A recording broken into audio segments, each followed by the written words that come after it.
YouTube influences.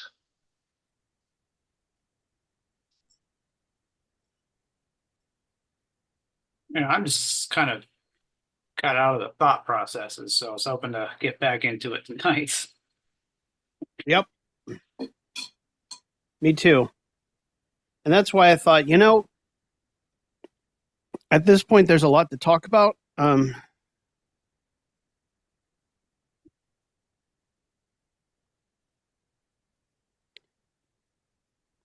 there are a lot of choices that we can make as far as what we want to talk about. So for everyone joining us, hi, I'm Matthew from Central Ohio. This is Kyle, Jim, and Doug, and we're talking about Hegel's Science of Logic yet again. This will be hopefully our last free night before we go back into reading more of the text in quantity and then measure. And tonight I sort of came upon the idea that we would talk about any questions or topics that we want and just sort of fill out our discussion from there. So if no one has any objections, I'll lead off with a topic. Hey, Doug. What's up? Not much. Been reading your quotes all day, and you're nudging me toward finishing reading that giant red book. Yeah, you should actually read that. Yeah, I know. Best discussion of class there is, or one of the best anyway. He's talking about GM St. Croix's book on the class struggle in the ancient world. I forget the exact title, but he has... it's mistitled. He calls it Class Struggle in the Ancient Greek World, but he covers Greece, Rome, and Byzantium. So it's pretty comprehensive. Yeah, that's huge period of time. And a side note, I bought recently, just kind of as an overview, because it's a short book, is Alan Woods' Class Struggle in the Roman Republic. And it's okay. It's a okay overview. But what kind of annoys me are two things about it. One is he calls it the first Marxist history of the Roman Republic, which is false. And secondly, he doesn't quote St. Croix at all, even in his bibliography. That's inexcusable. I'm like, dude, it's like you don't have to. It's like, again, I think the book so far is fine, but it's like, come on. I'm sorry. It's like he did it before you and he did it better. Isn't St. Croix like a British source as well? Yeah, he I forget where he taught in Britain, but he was part of like the Marxist historians group. I don't think he was part of the Communist Party. But he was in the Marxist historians group, and he was a Marxist for most of his life. Yeah. I'm curious where he taught now. New College in Oxford. Sounds about right. Yeah. And yeah, Alan Woods is from Wales. So, yeah, there's really not much excuse. Yeah. Well, sectarianism at its best. I don't even know if it's sectarianism, it's just laziness, because he actually quotes other good sources that he should. He's quoting the ancient historians. He's quoting Michael Grant, who's a very popular historian. He even quotes Hegel. But, he doesn't quote St. Croix. Maybe it is sectarianism. I like to just think, I think the best case scenario is it's just laziness. Yeah. Is Wood still alive? Alan Woods, yeah, he's still around. He's like 79. Okay. I mean, they just, his group just changed, rebranded to the Revolutionary Communist International. From the But IMT? that's a whole other story, yeah. The IMT is now the RCI. Or it will be the RCI. So, run into trouble, rebrand, we're good. Someone ought to tell Kalinikos and co. In the SWP that they should have done that And then maybe they would have gone back to selling newspapers. Anyway. Yeah, I don't want to distract you too much from Hegel. No, you're fine. It's a good preamble too. So, I wanted to start by talking about just the opening section of quantity on page 187, which we've already read through, or at least sort of visited together a little bit. And okay, so this will be my lead off. Let's see here. I'm not exactly sure how to teach this. I have no idea how to teach this, but I'm going to teach it anyway because it's. I thought it was interesting, and what I found with it is that the parts that I didn't understand exactly, I ended up like backtracking and figuring out how it worked a little better. So to start off at the bottom of the page instead of the top, quantity is the unity of the moments of continuity and discreteness. So we've already talked about that. But the form in which quantity begins seems a bit foreign, because when he starts talking about quantity, like really talking about the logic of quantity on page, well,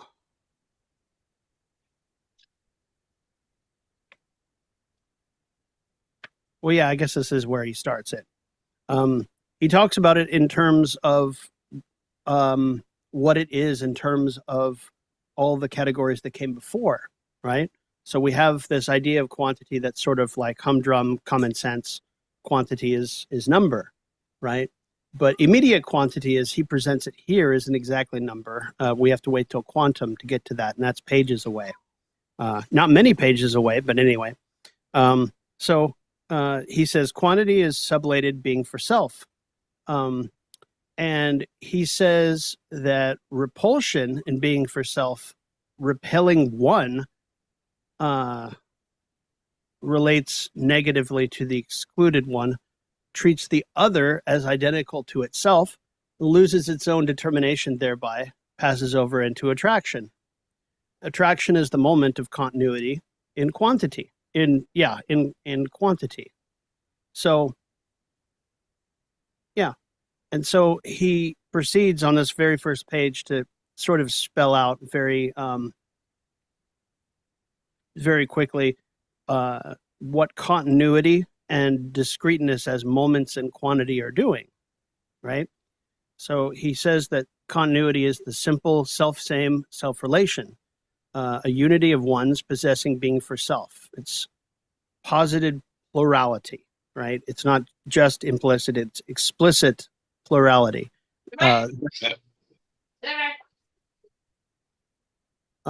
So the many are all alike, and magnitude immediately possesses the moment of discreteness. And so now he's breaking out the discreteness moment. All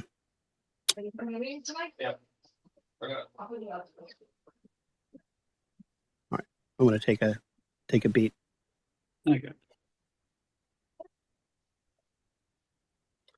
And so I'm just reading down the notes page, and what I'm finding, I mean, he explains it all at the end, but so like I said, quantity is the unity of these moments of continuity and discreteness. But at first, it's only in the form of continuity immediately, okay? Every one of these categories, when they're first introduced, they're introduced in the form of one or the other moment of which it's a unity of. And you're going to find this a familiar pattern throughout the logic. In this case, quantity immediately comes on the scene as a result of the dialectic of being for self. And that's exactly what he says, which is collapsed into the form of self-immediate, of self-same immediacy. It's the simple result of being for self, which was the last chapter. And when it collapses into it, it can only take one immediate form. And the immediate form that it takes in quantity, pure quantity, as he calls it at the top of the page, is continuity. So if you think of the number line just in your head, and you have a number line of 1 through 10, okay? You can look at the elements of the number line. You can see 1 and 2 and 3 and 4, and the distance between each number is 1 unit, and it's the same unit, 1, right? So there's that. But from 1 to 10, the different numbers don't set a limit to that continuity of 1 to 10, or if it's 1 to 100. For our purposes, we might as well call it 1 to infinity, right? That continuity, the way he talks about it in the book, let me see, especially in this first part, it really helps to picture what Heraclitus was talking about with the river, that you'll never step into the same river twice. In other words, it always flows. This is the idea of continuity that Hegel is trying to use here. And that's the form that pure quantity comes in. Pure quantity in the form that he gives us immediately is the same as the river that's continuously flowing. There's no limit to it, and it moves on from one to another, one drop of water to another, right, as it flows downstream. But so the continuity, as he says, is simple, self-same, self-relation. It's a unity of ones possessing being for self, a plurality, and the many are all alike. The discreteness that is contained in this continuity, but is not explicit yet, is the moment of repulsion in quantity. Now, you remember repulsion from being for self and how it's And I'm gonna put Yep. some dressing, okay? Oh, I'm gonna put some dressing on you, okay? Okay.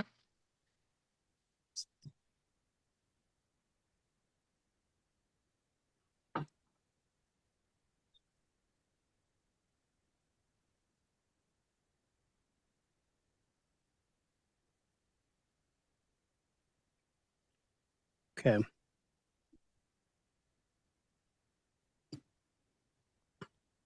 So when we're looking at the moment of discreteness, this is just what repulsion was in the previous category as a moment of quantity. And this repulsion expands the self-sameness to continuity. The discreteness is therefore what he calls coalescent discreteness, where the ones are connected by their own continuity and thus do not interrupt this self-sameness. As a unity, they make up what quantity and its immediacy is. Yes,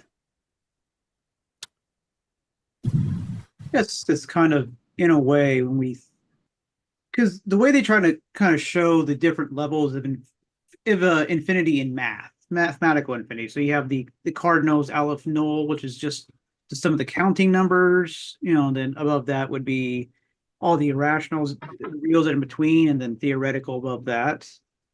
I am thinking through that sense, like you said, through the number line, it could be 1 to 100, 1 to 1,000. The fact that they're both moments of the continuity and discreteness at the same time kind of allows you to kind of show how even that 1 to 10 or 1 to infinity, it's still roughly the same size in a way in terms of what it represents. Yeah. So are they, okay? And he goes into the remarks and talks about the conception of pure quantity. He talks about the Kantian antinomy. Antinomy is dealing with time and space, and he goes into continuous and discrete magnitude as a more specific version of quantity, but we're still talking about immediate quantity. We haven't even gotten to quantum. In other words, to describe what the discrete numbers in the number line are made up of and how they function. We're just talking about pure quantity and what it, quantity and what it consists of. And it's a much more general thought than the quantum or what you can do with operations. And because it is dictated, it because its immediate form is dictated by the dialectic of being for self. Quantity takes on quality in of itself that seems almost foreign because it's right on that borderline. Anyway, I just wanted to share that. The unity of continuity and discreteness, I think, stands out a lot sharper for me, I think. And it's in its immediateness, the Heraclitus. I don't think he mentions Heraclitus in here, but I keep thinking of that flowing river and how it functions. And that's it. Yeah. That's it for me.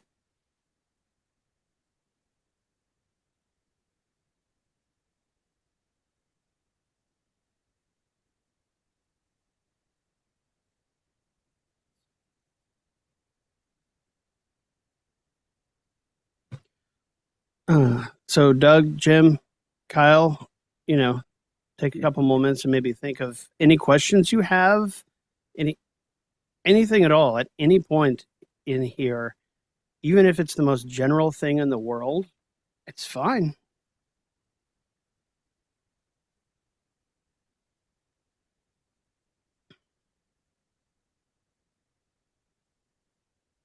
I'm starting to read through the phenomenology section of the Big Blue Book. This one. And his Houlgate's talking about how Hegel sees the path to science as being one of willingness is very interesting because anyone can be willing to do something, but if they don't let go of their presuppositions, some of their willingness is lacking, is kind of what he gets across. And if you're lacking in willingness, you have to be shown, hence the need for the phenomenology. There are two versions of the phenomenology. One, of course, is, the one we all know. And then there's the one that sits embedded in the philosophy of spirit. And that one I don't think is meant to be a renovated ladder so much as the logical, so much as the idea unfolding itself as to what experience consists of. It's very similar to the original, but the original was meant to bring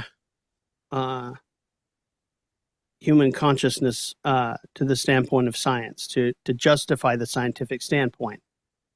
And so, I keep going back and forth on this, can we just go to the philosophy of spirit and read that instead of the phenomenology? And I'm thinking because they both serve different functions, I would hazard at this point, no, they're both equally valuable. Although one couldn't write the phenomenology section in the philosophy of spirit until the rest of the logic and the nature was written down to justify, not justify, but show the idea in its necessity up to that point. Does that make sense? Yeah.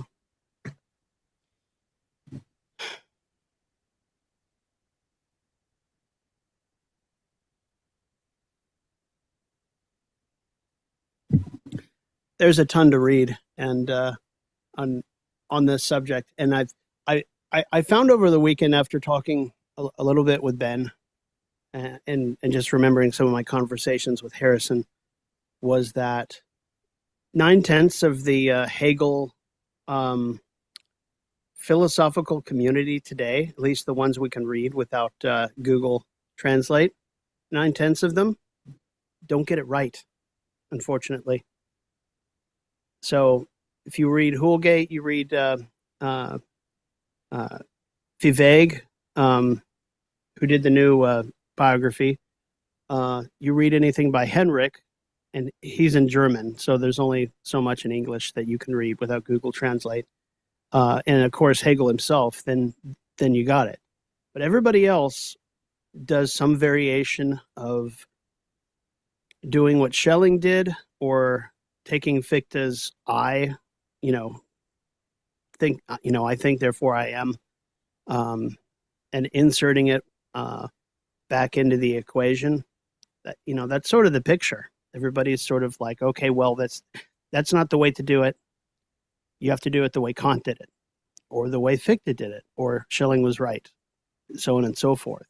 And that pretty much sums up the contemporary scene. It's very sad, actually, I think, because Hegel is pretty unambiguous in ruling out every one of those points of view in the prefaces and introductions, and saying all of those points do have a place logically, but they represent an what's the word, Kyle? An underdetermination of the idea. In other words, you've stopped short, unfortunately. You haven't carried through the full logic, logical necessity, however you want to put that. Oh, necessity and contingency. There's another topic I was reading over the weekend. It's something Hoolgate wrote in one of the journals. The oh no, honey, I'll get you some milk and we'll brush teeth. You'll have to excuse me. I'll be right back. All right.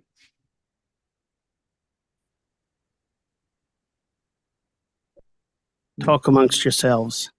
Coffee talk.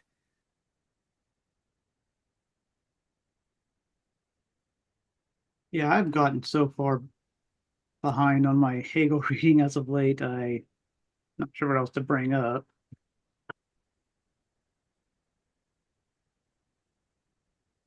I was starting to read a journal article from the University of Sofia that was trying to argue that the imaginary numbers in math, the reason they actually come out is because they are like the manifestation of the contradictions between like the positive and negative of a number.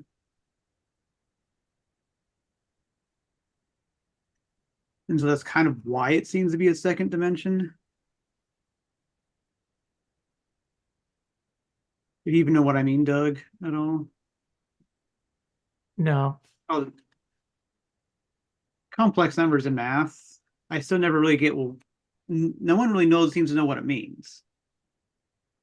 And so seeing it as like a contradiction between it inherent in the mathematical number itself, maybe actually some sort of grounding.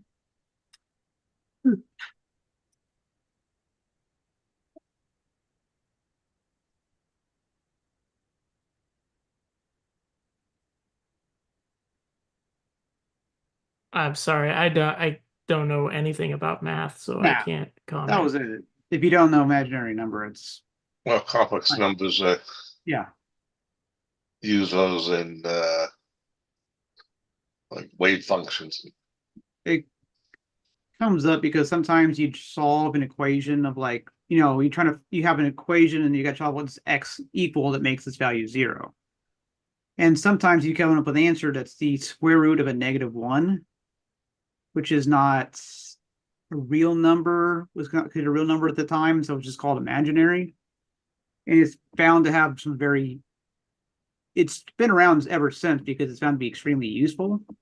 But I don't think it has ever had a very like concrete, this is what it is. It just sort of, it's there and it's used. Very empirical. That's the part about imaginary numbers that's always gotten me, is it's never had a solid description of exactly why. Tell me a little bit about this, Kyle. Like, so you've got the real numbers. You've got numbers that are dealing with phenomena, or we attach them to qualities of things or things when we count things and whatnot. And after reading some Hegel, it occurs to me that the imaginary numbers are more there to facilitate operations by Right. which you take into account movement over time and space. And so they look irrational, like we call them, because by themselves we couldn't actually apply them to anything. But when we apply them to the operation of the models, the mathematical models of reality, Yeah. in Hegel, in Hegel, we can talk about the categories of things outside of the quantitative realm with facility. We can talk about them in terms of quality or measure, magnitude, and we can go into, all the different categories that are sitting on our head that are usually, opposites like positive and negative, polarity. But when you're dealing in just the quantitative realm in mathematics, you have to have a way to transpose sort of a transcendental identifier.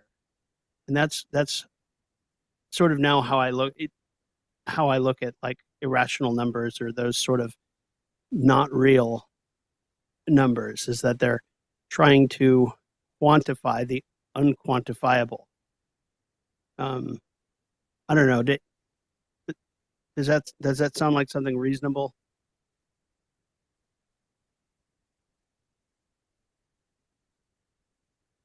I mean, this one paper from the University of Sofia I haven't read yet. It does say, like, yeah, they're trying to compare it to like the concept of becoming, where it's like it is a movement. So yeah, that makes a lot of sense. Yeah. And Hmm. not knowing much about mathematics, you don't usually end with a result that is a irrational number, do you? It all usually works out in the math to a real number at the end of the day. Rational numbers just means that it's not ratio. Like you can't set it to an exact ratio. So like the square root of 2 is a irrational number. So, Right. but you can set it to be like repeating. I think not that some other squares. Yeah, I'm trying to think. You think there's a rational and there's transcendental numbers. I think you kind of I don't know if you're going. Oh, I've just read enough about it. I'm sorry for being pedantic. No, you're fine. I use the word transcendental in I just use the word. It is a number. Yeah, it's a number, but it's like it's like a number that you have to bring in from outside because you can't exactly relate it to a real rational number, and because it represents a number that's moving, and a number that's moving isn't really represented well by the purely quantitative. Yeah, I guess it's like the square root 2 is an algebraic operation, but how does that then reflect back in terms of quantity? Yeah, like if you look at the models, like you're piloting a starship and you have the X, Y, and the Z axis, right? And you're trying to do this, you have something that can relate to the real world in those coordinates. But when you move from one point to another with that system, you have another set of numbers to deal with. Yeah. The special relativity in the what was called the full vector formulation of the X, Y, and Z axis. The ordinary space dimensions are real numbers, but there's the fourth dimensional time is represented by imaginary numbers. Yeah. So it's the fourth. Is that Einstein? That's Einstein. Well, Einstein and Minkowski. Minkowski is one who really developed that. Like there's special relativity, and I'm guessing that's relativity just on Earth. No, or anywhere. Anywhere. Yeah. Okay. So special condition. What's the difference between general and special relativity theory? special relativity applies for what they call was known as inertial frames of reference, Right.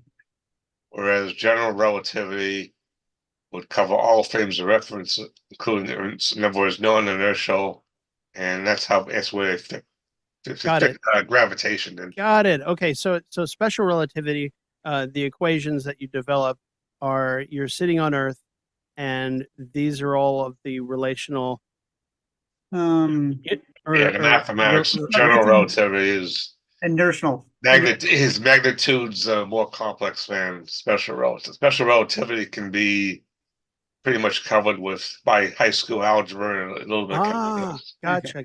Yeah. But general relativity requires differential geometry, non-Euclidean geometries, and things like that. Yeah. So, I mean, Einstein had to go to his old friend Marcel Grossman, who was a mathematician, to help him with that because physicists in those days didn't have that kind of mathematical training. Einstein didn't have it either. Yeah.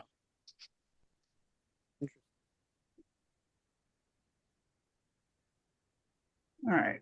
Hope we didn't chase off Doug with all the math, nerd. No, I don't think we did. I know.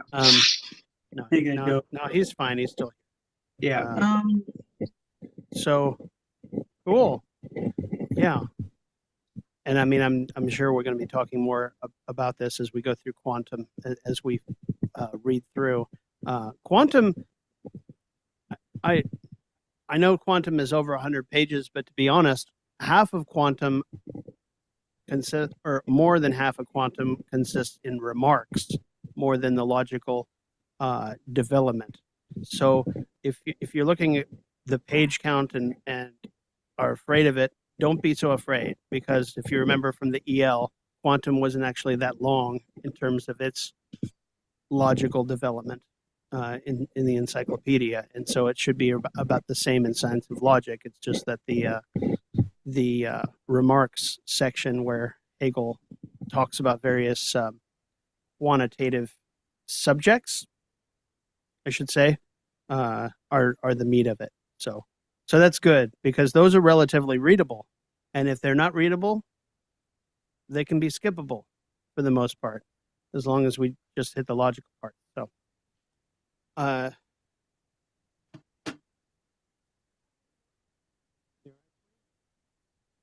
your teeth? All right, I'll be right back. Okay.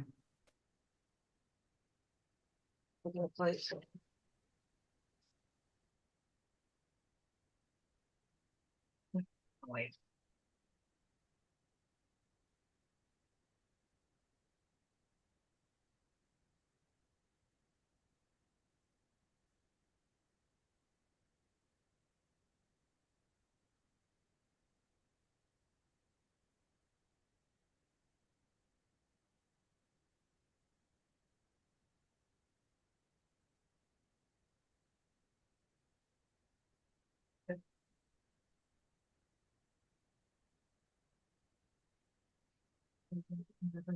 Yeah, you're loose. Okay.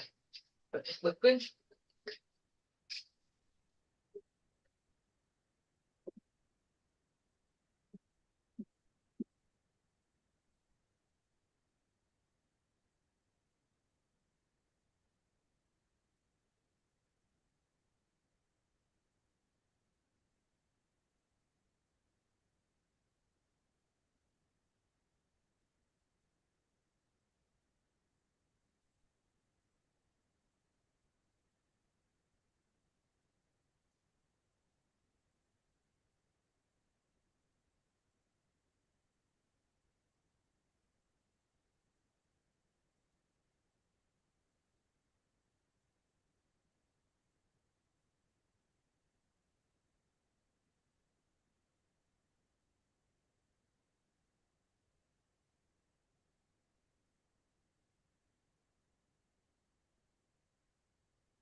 All right.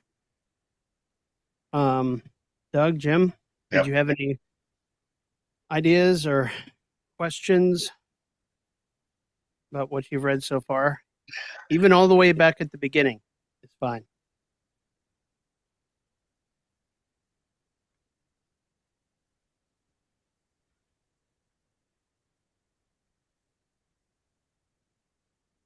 Infinity, sublation, being for self. And we did kind of go over it in the other class, but it'd be interesting to compare the qualitative versus quantitative infinity, which I know there's a measure one too. I just don't remember what it. I haven't looked ahead to what it was represented under. Yeah. I guess the measure, true infinity of measure is itself essence. So.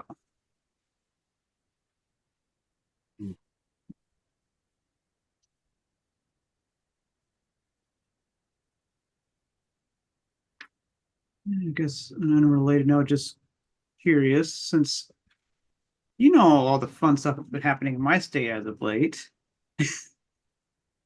Yeah, nobody doesn't know it didn't happen.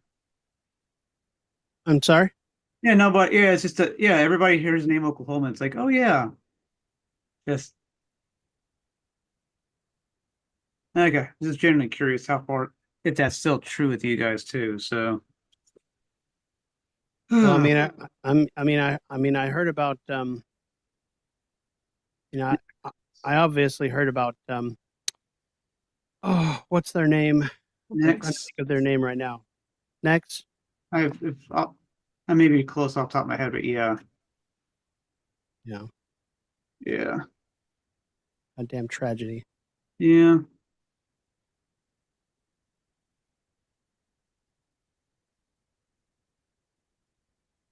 All right, I was totally looking for picture.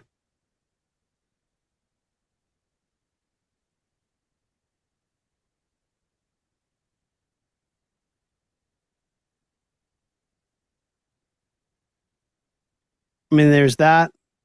There's the I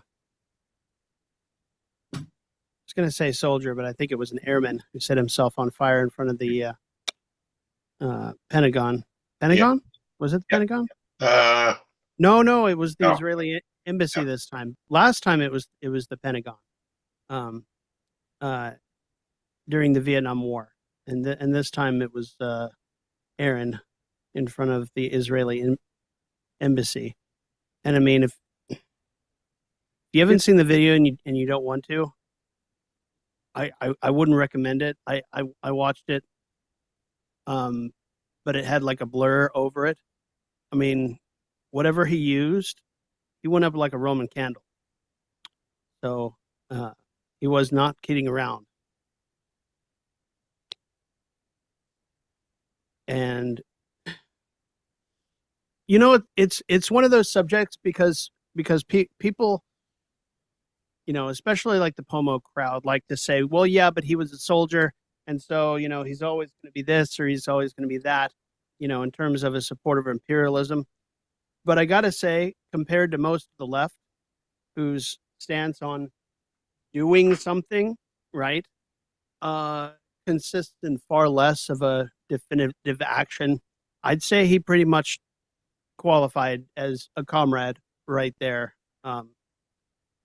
in terms of his willingness to follow through as far as now. Well, there's always been, at least for the most part, a distinction among leftists that you can generally win or radicalize part of the military in a way that you can't with the police forces. Yeah. You know, obviously you have instances like the Russian Revolution, the National Guard in France and the Paris Commune. Large sections of the Chinese Revolution came from defecting Kuomintang soldiers. The Portuguese Revolution, I could go down the list. That's really generally not true with the cops. Yeah, and And of so course, like even in the U.S. context, all the GI resistance in Yeah. Vietnam is like a very prime example.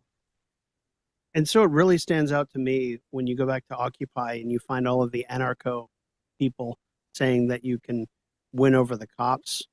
Yeah, I remember them. And it was and then you have a stark example like this where a member of the military is won over by the graduating from the university of the sheer events of the shit that is going on, and comes to those conclusions where they're it's an act of desperation. Like, he literally didn't know what else to do except become the candle shining in the dark that has been, media coverage of the ongoing genocide. And I think he realized this in part, that, if you try to protest, you try to interview, you try to post social media, and it only goes so far. Like, how visible how visible a message can you really send? And as atomized as we all are, I mean, I think, at least I think, there's no way to question this guy's commitment, the fact that he went through with it, and the fact that he had very clear and admirable principles. I think all that's true. So, like you, I would consider him a comrade, and I've shared stuff with him on social media. I know that's a small act and everything. Now, I wouldn't recommend it as a No. collective I'm act obviously by not any- going to. by But any means. But the thing is, I don't normally quote this person, but he made a good point. If you ever Ward Churchill, you ever heard of him?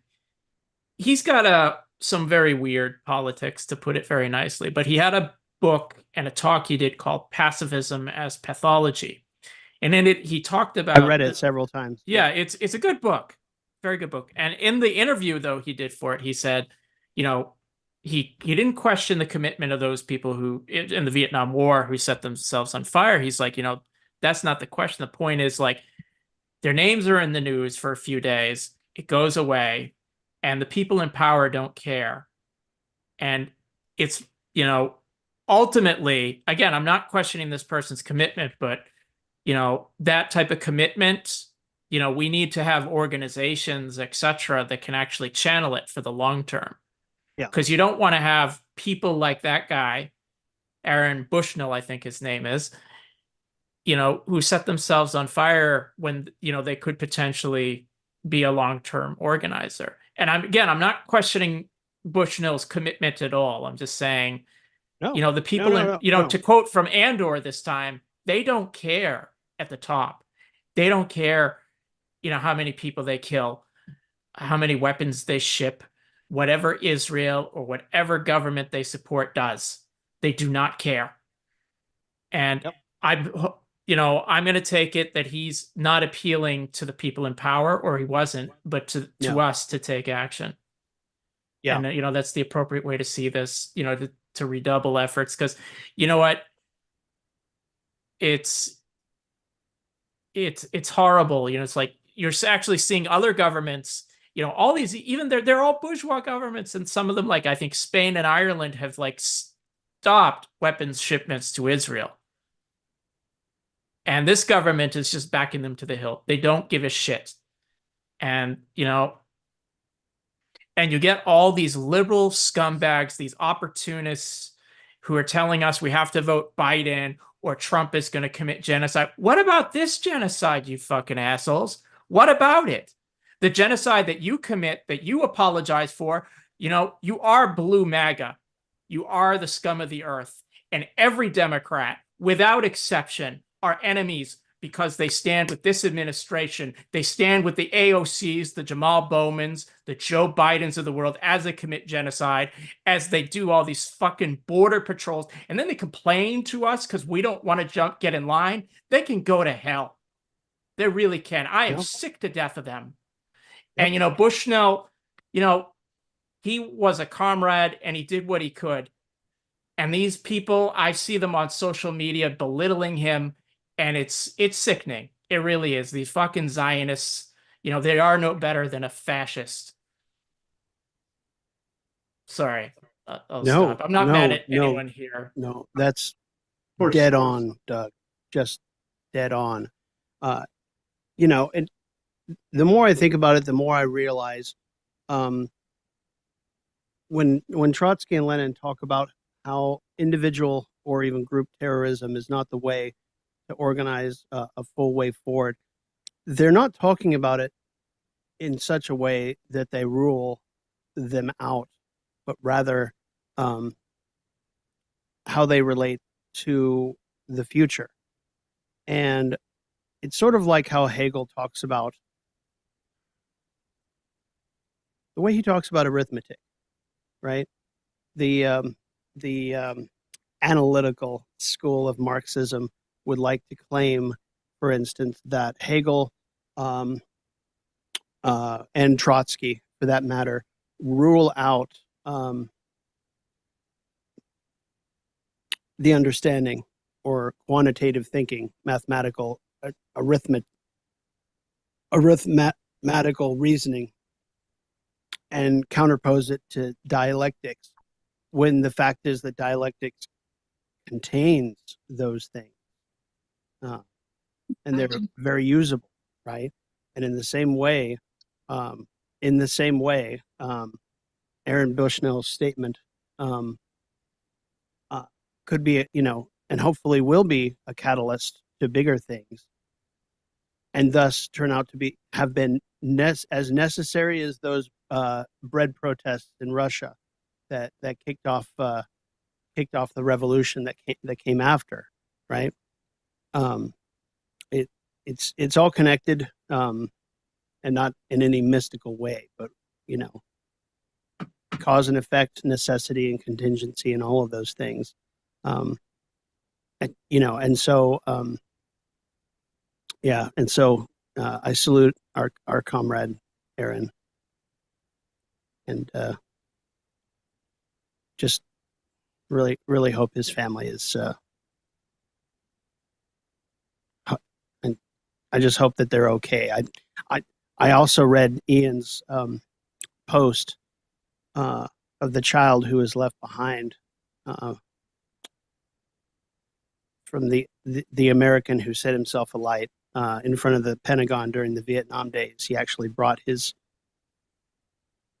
I can't recall if he brought his small child with him before he did it. There's a poem.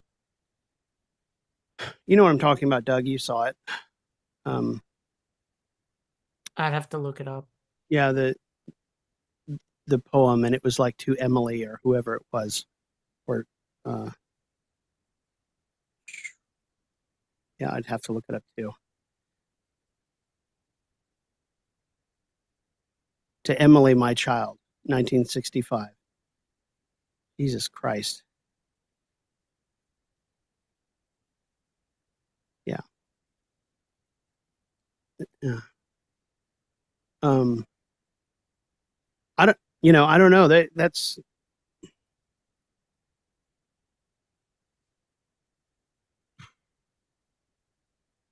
we're straying far from the book, but I really think it's all connected. As I just brought it up,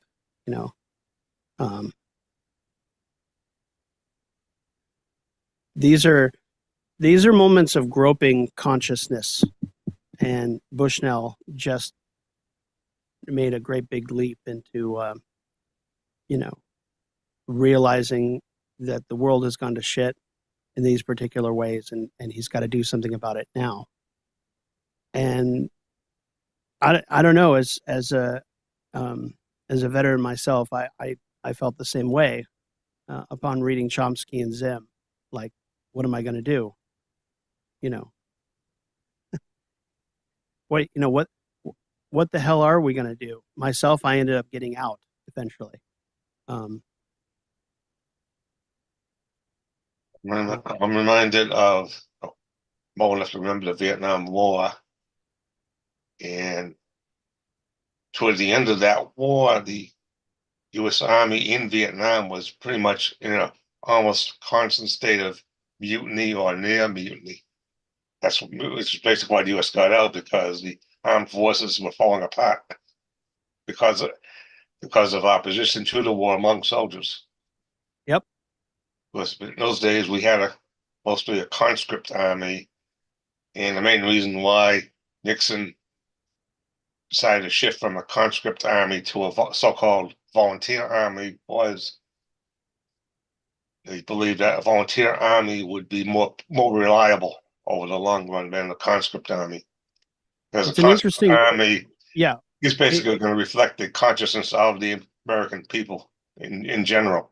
It's an interesting conversation because the Israeli army right now is a conscript army, yes, it is. and I actually don't know what all we see over here is the result. How much of Gaza is gone? How many people have been displaced? But the actual state of the IDF, like I have no clue. And there are apparently it's conscript reports. like everyone, except I think there might be some very minor exceptions, but every person, you know, in Israel has to serve in the IDF. Yeah. There have always been examples of, you know, people who refuse to serve, you know, draft resistors who go to jail. And there are a few in this, you know, current conflict, and we should salute them. And there are small, like, leftist groups inside, you know, apartheid Israel proper who, you know, do support that, but it's generally been very minor. And it is like, you know, it's basically this Herrenvolk, you know, apartheid state with a Herrenvolk army. And it helps build like social cohesion and support for Zionism, which is unfortunate because you don't, you know, this is going to sound a little, well, how do I put this? If you are a leftist in Israel right now, like an actual Marxist or communist, you have to be working for the defeat of the IDF. That means encouraging draft resistance and essentially turning your guns around. There's no excuse. You have to do whatever you can. If you're not in the IDF, then you have to be sabotaging in any way you can. This is an example where that actually has to apply. Israel has no right to defend itself, and anyone with a shred of internationalist principles has to be working for its complete destruction and defeat. Yeah.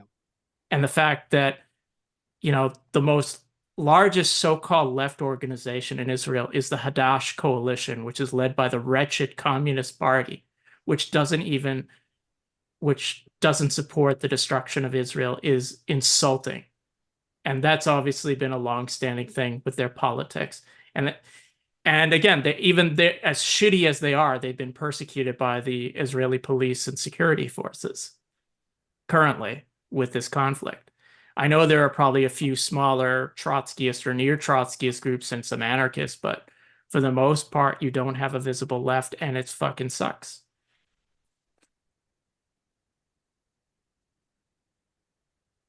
Many of the actual leftist intellectuals in Israel, they have left Israel.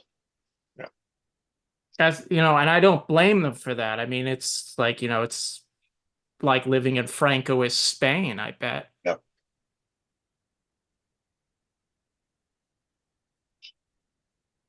Probably worse because Franco's Spain was a formal dictatorship, whereas Israel is a bourgeois democracy. So that's probably worse. Yeah. The left in Israel, I think, needs to come together and organize itself better. But I'm not sure we're going to get a precise reading on that, because if the left does exist in Israel in a form that's trying to sabotage the government, we're not going to know about it. Because no, obviously, it's going for to be a good reason. It's going to be underground.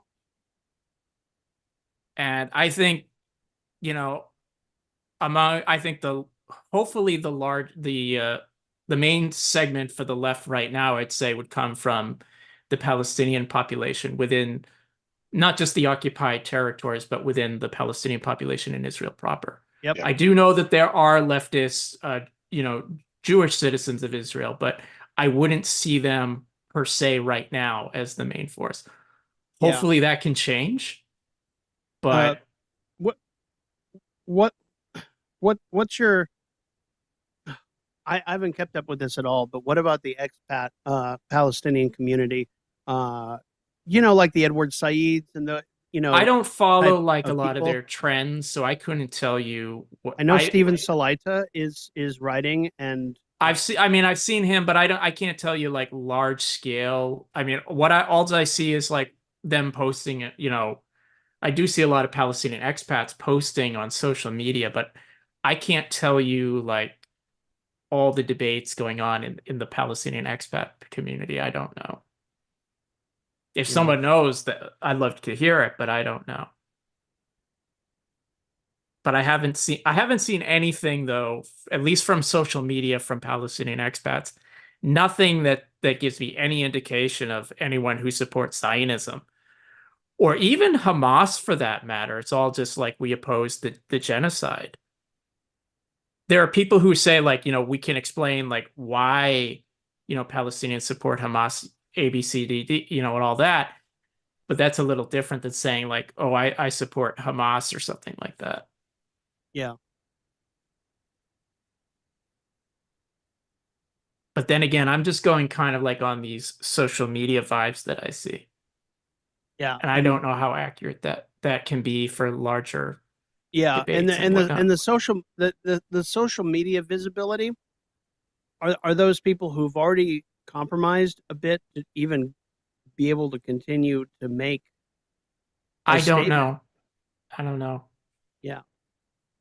It's like I said, a lot of it's going to be underground, and it's going to be long after that we actually see the real shape of it. And I don't know, the feeling I have is that getting the true shape of the pro-Palestinian left isn't really the point at this point. The point is to go and do something, to organize, to make this more visible.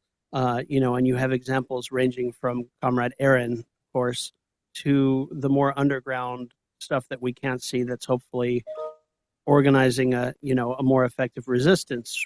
It's also, I mean, and we should be clear when we talk about this as well, like I was just remarking on like Israel, the pre-1967 borders and then, the occupied territories. It's obviously part of a much wider regional thing. So you have like, Lebanon, Syria, Jordan, yeah, absolutely. Jordan, Egypt, elsewhere in the region.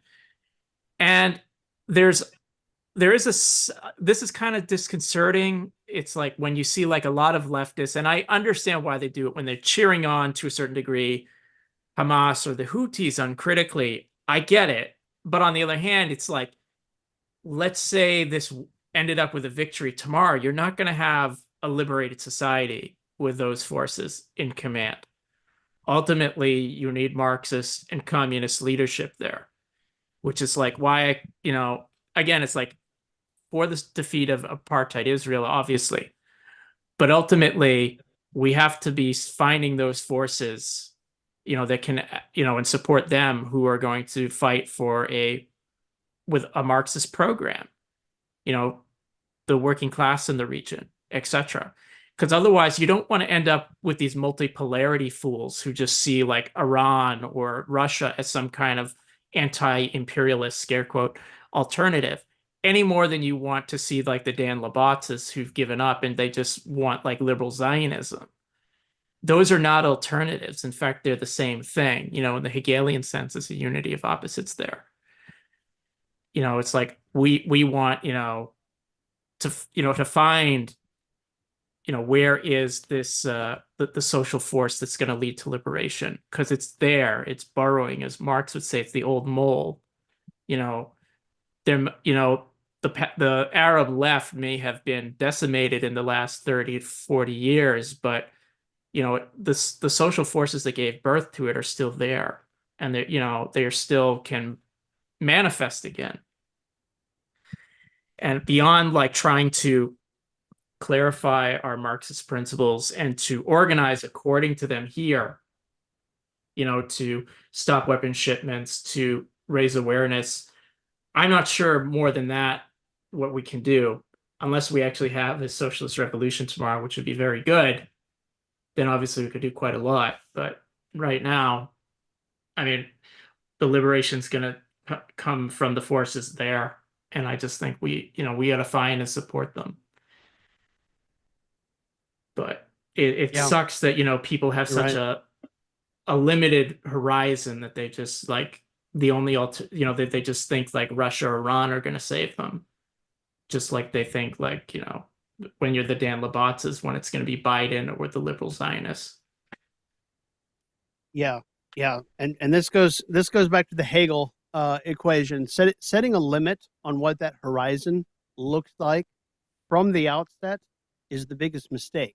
Okay, because every one of our actions is in continuity uh, with everything else that's going on, and the only question is how best can you make your actions affect what's going on. It's easy to sort of just give up like the Dan Labatts is, but there's a lot of stuff that we can do, but a lot of it depends on us coordinating with each other to make it happen, as opposed to just see an individual limit. I don't know. The politics of the possible are the enemy of. Well, the politics of the possible make politics impossible. Exactly. Yeah. And, as clumsy as Alan Woods and the IMT are, right, just in general, and they're not like they have all the subtlety of a sledgehammer. They are correct in the sense that we do need communist parties and we do actually need some kind of international. I honestly don't think the solution is going to come from their particular variant. Yeah. That said, we do need one because we can talk about, what people in Israel or Palestine are going to do or what we should do. But it would actually make sense if we could actually have some kind of international coordination. That sounds like very cliche because it's in the freaking manifesto, Workers of the World Unite and all of that. Well, yeah, but it's But also on the other hand, it's also fundamental. it's also fundamental. It's also necessary because, it is going to take all of us. Yep. And it is going to take, we do need international coordination to do that. And it's been a long time since really anyone on the left has tried to think like strategically on like a grand scale like that. Che did with his like tricontinental strategy. I'm not saying we should emulate that, but that was trying to think on that scale. In a sense, Lin Biao was trying to think like that, although that I don't think that was a great strategy. Trotsky was trying it, the Third International was trying it, and they could actually really do it to a certain degree.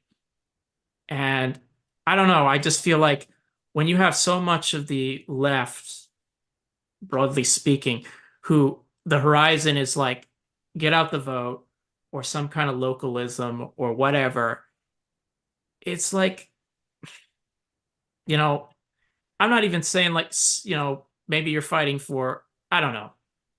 But ultimately, you need to have this much larger vision. Otherwise, you're just going to be hamstrung and you're just going to end up fighting, being a hamster stuck in a wheel. And it's just not going to get you anywhere. This is again why I'm returning to reading such people as Mandel, because, politically, Mandel may have had issues, but he seems to have been a man of the fundamentals. And when it came to being a Leninist, it was all about, it was always about those fundamentals and in organizing that, organizing for that, which was why he continuously wrote about those fundamentals when every chance he could. It almost became with him and with others a cliche, sort of like, oh, he's going to talk about this again. Well, yes, he should talk about that again, and so should others. And yeah, I find the discussion by some people, in the online left who try to dismiss folks like Mandel, because he wasn't politically effective in this or that context in his own day, that his topics of conversation are null and void. I mean, they're not serious. about organizing the left. They're not interested in living up to the fundamentals. They want to make they want to make tenure, or they want to make some and this is bringing it back to Hegel in the Phenomenology in the preface. Ordinary thinking and reasoning with the understanding likes to find things that are unique, right? And you can talk about this unique topic or that unique topic, and they find it a sense, they find in it a sense of profundity. They're unique and they're the only one talking about it, and therefore they're interesting. But this in itself is not interesting. What's interesting is getting to the point where you can connect all the experiences you have in a scientific matter under the scientific point of view, which was Hegel's point in the preface, was that yeah, I mean that was his point. You know, it's not uniqueness in reason or in understanding that's going to get us there. It's going to be the humdrum in scientific reason that's going to get us there at the end of the day, which is why, you know, at the end of the day, it's not wrong to be a broken record on fundamentals, on principles, because without those, you're just sort of, you know, spinning your wheels on whatever sells this week. The bourgeois, the bourgeois sense of fashion in ideas or clothes or whatever, you know, what have you, has clearly taken over with such people, I think. I have mixed feelings about Mendel. On the one hand, like reading some of his stuff really helped me tackle capital. It was very formative educationally for me. And even in my Stalinism book, I quote him favorably, and I think like one of his strengths is always like his accessibility as a writer. He can explain very complex topics in a very accessible way, which is like why I do recommend like certain of his writings always. That said, politically, he could be kind of an opportunist and a centrist. Like he definitely, he supported some not great trends, some not great political moves. I won't go down the list, but I'm kind of more convinced about that as I've gotten older. And I do think, some of that, yeah, and it's not I don't think it's an accident that the trend of the Fourth International that he led, a lot of them have ended up in like very shitty places politically. And some of that is kind of due to like the theoretical inheritance from him. Yeah. Some of it, obviously, there's all kinds of practical stuff. That said, there are those strengths of Mendel.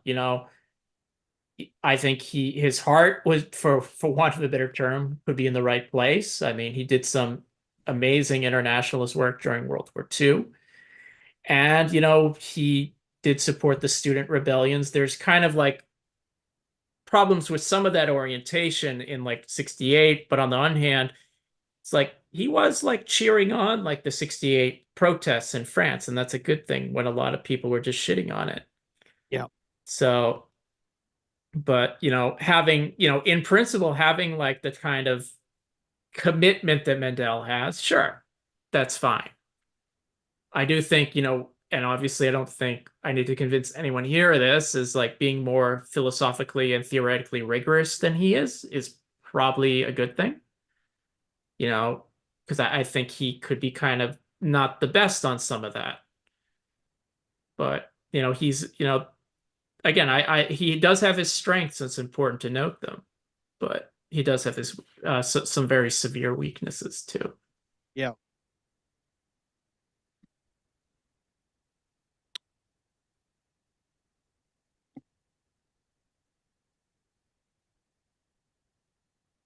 All right. Well, it's 9:12. I think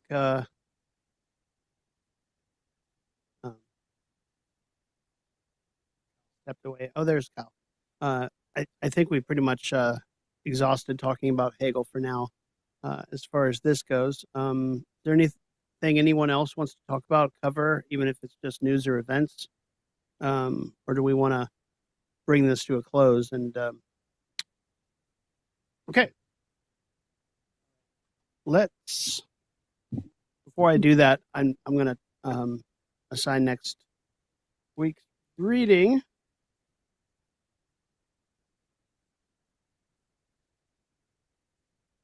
Give me just a second.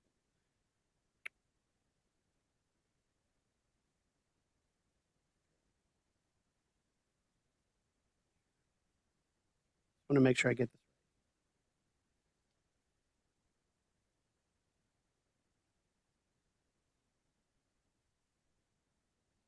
Because this is going to be the first math-centric, arithmetic, maths, whatever.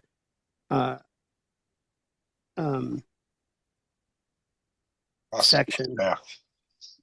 And it's the one where he talks about, he works up to talking about the differential coefficient, dx over dy as a determination, quantum.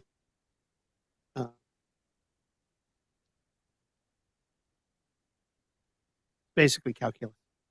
Yeah. And so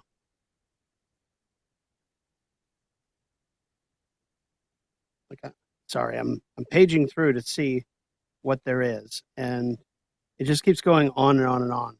Okay, so if we start on page 238, which is the infinity of quantum, yeah. And he gives about 2.5 full pages to the logical determination of the infinity of quantum.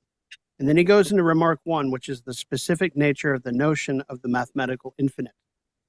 And then he goes all the way to page 274 from 238 or 240. Yeah. He goes on for 34 pages. So I'm not going to suggest that we read all 34 pages all at once.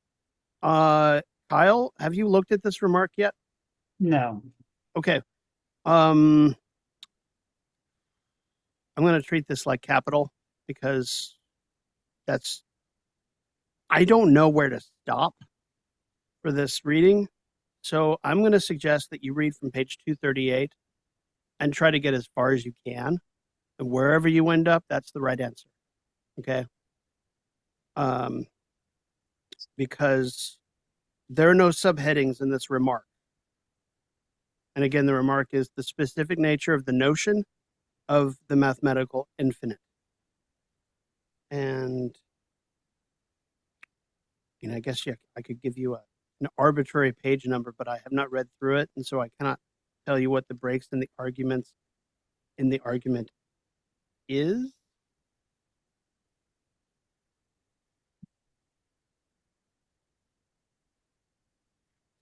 Hang on. Okay.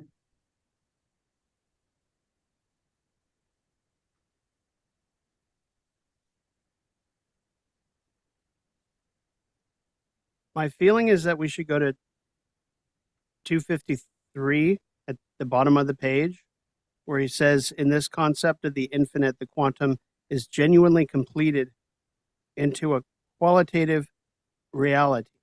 It is posited as actual infinite. It is sublated not merely as this or that quantum, but as quantum generally. But the quantitative determinateness remains as element of the principle of the quanta, or as has already been said, the quanta remain in their first concept. Okay, so here it is. Read from page 238 to 253. That pretty much gets you to the first part of the argument that he gives in remark 1. Does that make sense? Okay, so I'll write this down later on the page, but we're going to read from page 238 with the infinity of quantum to the end of the argument, or to the end of most of the first part of the argument on 253 at the bottom of the page. And that's for next time. If you don't get that far, for whatever reason, that's okay. My limited maths are going to limit me a bit, I think, but that's okay. I'll keep in mind, this is where young Bertrand Russell broke with Hegel. Was on this stuff. Really? That. Do you know anything about it? Not enough. I don't. But Russell, like if you like in his autobiography, he says that where he came to disillusion with Hegel was when he read Hegel on mathematics. It's interesting that he says that, because Hegel on mathematics is not completely discussed. Like, you can't just get to that point in the quantum and then put down the book and say, well, he's wrong. Yeah. Because it turns out that so many of these underdeterminations that he goes through, you can't even gain proper perspective on it until you finish the book. Yeah. Right. And that's what's so disappointing about all of these critics of Hegel, is that you can see exactly where they broke off their study in the book. It's like Marxist critics, like the analytics. You can tell exactly where they stopped reading in Capital. They didn't start reading anything, not even the Communist Manifesto, because they won't talk about I the know- class struggle. I know. Oh, I know. That they all want to sort of esoterically, like, take apart like a small element in Capital and not even engage in the full argument in its totality. And that's where I put their book down and say, then you're not relevant to Marxism at all. I don't know why any of our comrades are talking about you. And I know it's because you can sell 1 million books off of it. Like what's his name? Eric Olin Wright became a minor celebrity just before he died. The thing, I mean, I know we're all tired, but the thing, that Althusser, that Cohen, and the anti-communists all have in common is the fact that they are all attacking Hegel, because the anti-communists think that and they're correct in this, if you get rid of the Hegelian underpinnings of Marxism, you debunk Marxism. And Cohen and Althusser, in their own stupid, wrong ways, are trying to do the same thing, but replace it with something that just goes you into la la land. With Althusser's either structuralism or aleatory materialism, depending on the period, or Cohen with analytics. And what you have is a product, you can package it however you want, but it's the new Coke, and the new Coke sucks. Yeah. I'm actually a little too young to have actually experienced the new Coke, but you get my point. I'm pretty sure I tasted it at some point, but I may have actually missed it. I remember Crystal Pepsi. It's weird. In my memory, I remember loving Crystal Pepsi. And when they brought it back for a very, very limited run, like a few years ago, I thought, oh, I'm going to get it. It's going to taste awesome. And then I tried it. Awful, awful stuff. And I'm pretty sure it was the same formula, same thing, whatever it was. I think back to that video of the French guy. Someone made a video of a Frenchman who had never tasted Coke in his life, and he drinks some of it and spits it right out, and he says, "Stuff nasty." I actually like regular Coke, but the point is, like, I have to repeat that to myself because, Marx, Lenin, Trotsky, all of them, they all understood the importance of Hegel. And as brutal as this text can be, and it is freaking brutal to me, there's a reason to stick with it, because it's like, you don't want to, if you're going to be a Marxist and you're serious about it, you want to be, if you're serious about revolution, you want to be scientific about it. You don't want to do it in this surface level, opportunist, line of least resistance way. That means going back to the fundamentals, putting them into you in such a way that, you've steeled yourself philosophically and ideologically at the very basic level. And that's what Hegel is going to do for you. It's not going to be some kind of new Coke version that you get with Cohen or Althusser. It's not going to be the anti-communists who, whatever. You want to do this the right way. And that means understanding our ABCs, because without that, you can't do grammar. You can't do anything. And with that, Doug has read us out. Good job, Doug. No, you're getting better. You're getting better at finishing out your speeches, Doug. And that's just going to carry over into our podcast. Great, I think. I appreciate it. I've done a lot of interviews the last few years, so I've had a lot of practice. All right, comrades. Thanks again for everything tonight. And like I said, we'll meet next week and start talking about the mathematical infinite. Have a good night.